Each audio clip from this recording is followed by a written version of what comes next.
Hi and welcome to my Mind series. Last time I spoke about cross purposes and I ended with telling you not to be hard on yourself if you notice or if you think that you are somewhere on the scale of consciousness where you don't want to be. Because um, that is the very tricky part about it, is that when you have a negative opinion about it, if you judge it wrong or judge yourself wrong in any way because of this or that, because of anything actually, you're not doing anything else but to strengthen the below 200 energies, depending on where you are or what kind of a judgment this is. Like, for example, if you're at pride, you're always judging other people as below you. If you're at anger, you judge always other people guilty, and you are the one who deserves to be angry. If you are at the level of desire, you judge things or people desirable and other things or people undesirable. If you are at the level of fear, you judge something as dangerous and something else as not dangerous. At the level of grief, as something is sad or not sad, you judge something at apathy. It's difficult to say. I'm not sure. What would you judge it? I don't know. But yeah. At guilt, you judge yourself guilty or others as guilty. And at shame, you judge yourself as humiliated, as worthy of humiliation, depending on, or you judge others as what they're doing is shameful. And yeah, so that is one of the greatest follies of the human mind, is the compulsive need to judge. Again, very important, that is, there's nothing wrong with you if because everyone judges. So, but you could say in a way that there is not something not quite right with everyone, because judgment doesn't make much sense, not always, because this is like, if you read the Bible. I didn't read the Bible, but I know some parts of it. I read the Genesis, and Adam and Eve, they ate from the tree of the knowledge of good and evil, and thus they were banished from paradise. So what does that really mean? Or how many people interpret it, and I do really agree with them, is what does knowledge of good and evil mean? It is not really knowledge in itself, but opinion, thinking what is good and what is bad. That is what people do habitually. They say, oh, I like this, I don't like that. That's not bad. That's not bad per se, because when you say, well, I favor this over that, and it's okay. But usually it's more extreme than that. Usually you say, that is bad, this is good, this is this is evil, this is not evil, this is just, this is unjust, this is injustice, this is unfair, this is fair. So we put things in categories. So just to demonstrate a point in a way, when you look at a piece of chocolate on a plate, most people, especially people who like chocolate, and like most people like it, but it doesn't matter if you don't like chocolate, imagine something else on a plate. So imagine a piece of chocolate on a plate, and you say, chocolate, I would like some chocolate. That's good chocolate. Chocolate is good. But imagine the same piece of chocolate, and instead of the plate, it is surrounded by a pile of trash. So it lies on a pile of trash. And then you see this piece of chocolate, and what you would probably think, most people will think, ew, this is a piece of chocolate on trash. It stinks. I would never eat that. And the other piece of chocolate you would eat. And if you extract it from the context we've put it in, it's just a piece of chocolate. It is totally innocent. But we have judged it wrong when it was in a pile of trash, and we have judged it right when it was on the plate. So this is, you would say, well, in this case, maybe.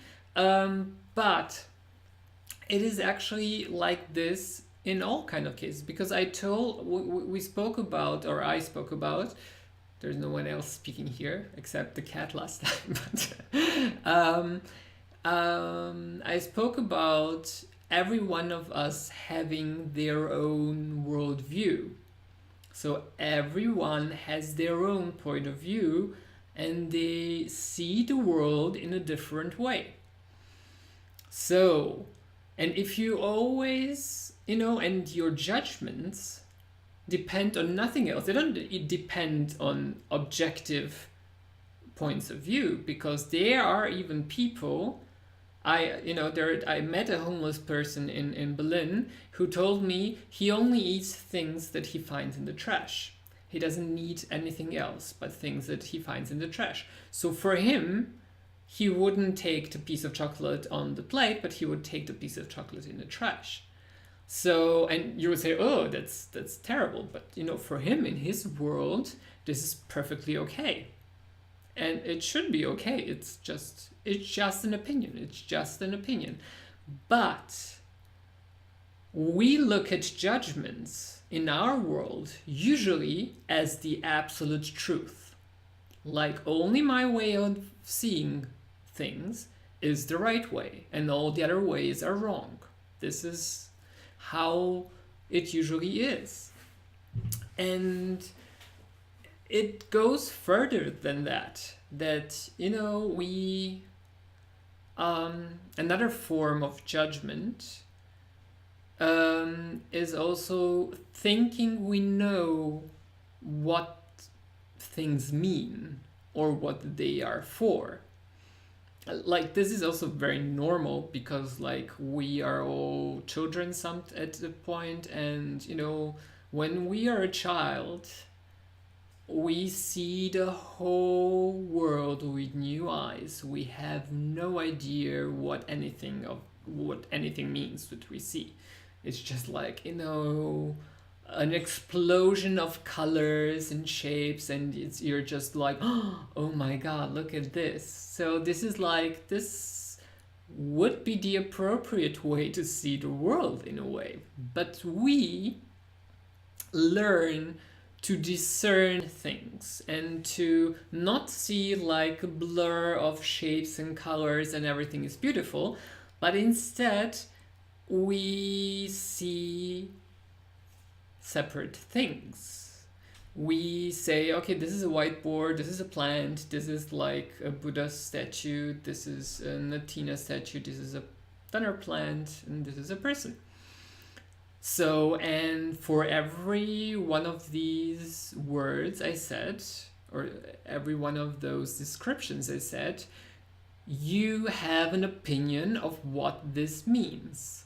And the thing is, we think that the opinion of my opinion, of every person, the opinion, I think when I see a plant, or when I say a plant and don't describe it, everyone will probably see a slightly different plant. And even if you see this plant and I say, okay, try to draw it, everyone might try to draw something else. So we, depending on how we see the world, we see things differently. We judge things in a different way. We have slightly different definitions of what things are for. So, like, this is a whiteboard marker. So, yeah, most people will say, okay, you use this thing to write on that thing. And this is, you know, in the most simple sense, this is true, of course. I use it to write on the white marker board. But it can, like, if you give it to a dog, he will say, oh, I mean, he won't say anything probably, but he would think, or let's just imagine he would think, oh, it's something to chew on, you know, or, you know, to put in a kid might think it's something to put in the nose. It's, you know, a judgment of what something is for or what it is highly dependent on your inner world. And of course, our society functions by us having mutual definitions of things. So most people probably that watch this video know what a whiteboard is, or even if you never saw a whiteboard in your life and you saw me writing on it, you will have a good idea of what it is for, and you know what it is and what it is for. But let's just imagine we transport this whiteboard into the Stone Age, and we ask those people, maybe not Stone Age, but antique, and we ask those people, what is this? They would say, oh my god, what is this? What is this kind of material? I never saw it before. Alien, god, you know, whatever. For them, it could have a totally different meaning. It could become, because they think it's something from God, something they worship. You know, you could see people praying to the whiteboard because they have no idea what it is. And they have judged it as something they should pray to. It sounds absurd in a way, but I wanted to just show you, only because we have a mutual agreement that this is a whiteboard and what it should be used for, doesn't mean that this is it. Actually, if you really want to know, or if you would like to know what is the totality of this, you would have to, I mean, it would actually be much bigger than a mind can try to perceive. But let's just try to imagine, if we would really want to know what it is, we would have to know what the whiteboard is, not only in this level, but of the molecular level, and on this atomic level, subatomic level, or maybe other levels if there are others that we not yet know of. We would have to know where this material came from, where it was mined. We would have to know what will happen with all these materials in the future. In 100 years, will it turn to dust? What will it be? So just looking at this one object, to know the totality of it, we would have to know so much information. And to know actually the totality of it, it would be more than what I was talking about. But actually to know what it really is, we would have to also look at the context of the society it was made of, and the society it is used of, and the all previous societies, all societies that would come after that, this whole planet, this whole system, this whole universe. So you would say, oh my god, this is so much, and why would you want to know that? Well, of course you don't want to know that when you want to use the whiteboard, because it's in a way useless information. Of course it is. But if you would really want to be able to judge by knowing, if you want to really have enough information so you can say with certainty, I know what this is and what it is for and what it really means, you would have to have knowledge of absolutely everything, because it is a part of the whole context. You can't look at only one thing and think you are able to know what it is and what it is for. So I know this might sound crazy in a way, maybe, I don't know. But it is something that is, it is like, I'm gonna try to explain in a different way. It is like if you would zoom in into my hand or wherever, into any cellular level of my body, and then go on the atomic level and subatomic level and look at one particle that is there, and from that particle try to discern what the whole is. You actually cannot. Because we are used as humans to see all separate things, but this is not how reality, or what reality is.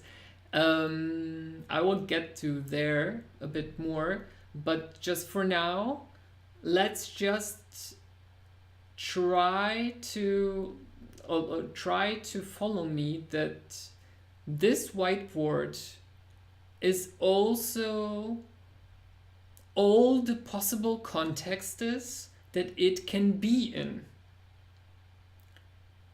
It is everything you could have done with these materials. It is everything that will happen when these materials decompose. So, yeah, of course, in everyday life, you don't need to know more than that it's just a whiteboard. And I know you're never gonna see a whiteboard in the same way, quite the same way ever again after me talking about whiteboards so long. But what I'm trying to explain is not as easy to explain as one would hope. Because we as humans are really conditioned at looking at everything as separated from everything else. So if for a moment we were to believe that, for example, the Earth were an organism as a whole, then looking at a bird wouldn't be enough to know anything about what a whole is, the Earth itself. And yeah, I don't know how familiar you are with the Eastern philosophies, but most Eastern philosophies talk about the fact that everything is connected, that everything is the part of the whole. And this is something that sounds so illogical to the egoic mind, to the usual mind. It is something that sounded illogical to me. I was always interested in Buddhism, for example, but this is something that just couldn't grasp it. It just didn't click. But that is because our mind is conditioned to see things in this way. We are conditioned to judge everything apart from everything else. And we don't see that by judging things apart from everything else, we actually don't really know what anything means. Not in truth. We know the everyday meaning for it, but we don't know the totality of the truth. So, the Socrates sentence, I know that I know nothing. When I was first thinking about these stuff, it just hit me how profound this sentence is, actually. I've known it almost my whole life, but I only a short time ago understood how profound it is, because the absolute truth is we don't know what anything means. To know you don't know what anything means is to gain real knowledge. So yeah, I know some people might be confused by this, but I'm gonna explain more in further videos. And I think I'm gonna wrap this up this time. So thank you for watching and see you soon. Bye bye.